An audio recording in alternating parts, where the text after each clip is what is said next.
ছেলে অফিসে যাচ্ছিল না, বকাবকি করায় নিজের বাবাকে হত্যা করলেন ছেলে নিজেই।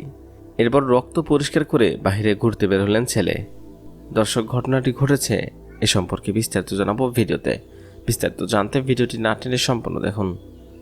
বৃদ্ধ বাবার সঙ্গে থাকতেন জলবায়ু পরিবর্তন ট্রাস্টের সহকারী পরিচালক সুমন। বনিবনা না হওয়ায় 2 সন্তান নিয়ে স্ত্রী বাবার বাড়ি থাকেন।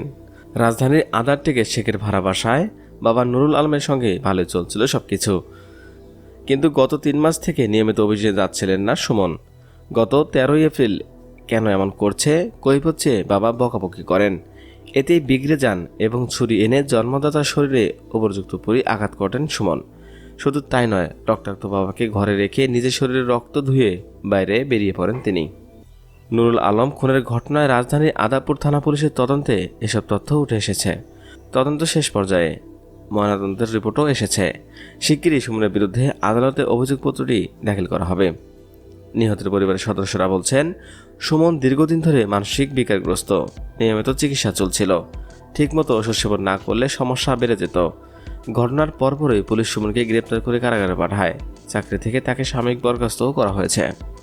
দর্শক, সৎজ্ঞানে হোক বা অজ্ঞানে হোক নিজের বাবাকে হত্যা করেছে এমন কুলাঙ্গার সন্তানের কী শাস্তি আপনারা আশা করছেন?